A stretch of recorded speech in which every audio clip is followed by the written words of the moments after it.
శివాయ విష్ణు రూపాయ శివరూపాయ విష్ణువే. డిసెంబర్ 2024 సింహరాశి యొక్క ఫలితాల గురించి ఇప్పుడు మనం తెలుసుకుందాం.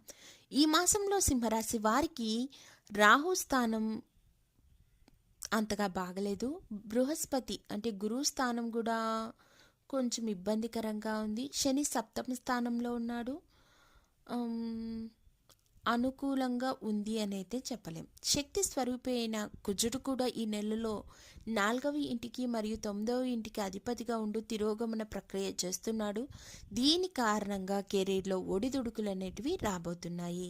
మీరు జీవితంలో సౌకర్యాలను కొరతను అనుభవిస్తారు మరియు దీర్ఘకాల కుటుంబ సభ్యుల కారణంగా కుటుంబ సమస్యల కారణంగా ఏవో ఎదుర్కోబోతున్నారని చెప్పాలి. ఈ నెలలో మీరు కొంచెం తక్కువ అదృష్టం పొందుతారు కాబట్టి జీవితం అంత ఆశించిన విధంగా ఫలితాలు అనేటివి ఉండవు. డిసెంబర్ నెలలో సింహరాశి వారి కెరీర్ గురించి మాట్లాడుకున్నట్లయితే కెరీర్ సంయోగ గ్రహం శని మీ 7వ ఇంట్లో ఉండబడినందువల్ల అనుకూలంగా లేదు కాబట్టి మీరు కొంచెం ఉద్యోగపరంగా ఆలోచించుకుంటే ఎంతైనా మంచిది. వచ్చిన సమస్యల్ని ఎక్కడి నుంచి ఉత్పన్నమవుతుందో ఆలోచించి ఆందోళన పడకుండా తప్పించుకోవడం ఎంతైనా మంచిది. వ్యాపార రంగానికి సంబంధించిన వాళ్ళు 7వ ఇంట్లో శని ఉన్నందువలన వ్యాపార సంబంధంలో కొద్దిపాటి హెచ్చు తగ్గుల్ని ఎదుర్కోబోతున్నారని చెప్పాలి.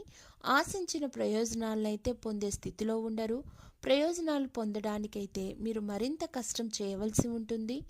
అలాగే మీ యొక్క వృత్తిపరమైన రంగంలో అనుభవించిన కొన్ని ఇబ్బందుల కారణంగా మీరు ఎక్కువ డిప్రెషన్, కోపం రావడం ఇలాంటివి చూపిస్తుంటారు.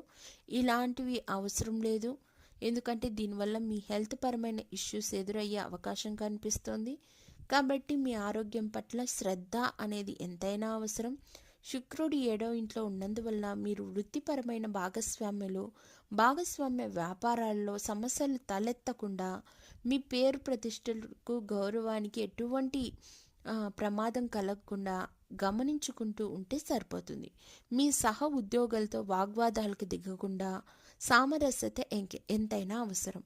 కేతు యొక్క స్థానం అనేది 2వ ఇంట్లో ఉన్నందువలన మంచి ఆర్థిక ప్రయోజనాలను అయితే పొందుతారు. జీవితంలో ముందుకు సాగడానికి అన్ని సమస్యలను తగ్గించుకోవడానికి ఎదుర్కొని ఆ సమస్య వాదనలో మీరు గెలుపొందుతారనే చెప్పాలి.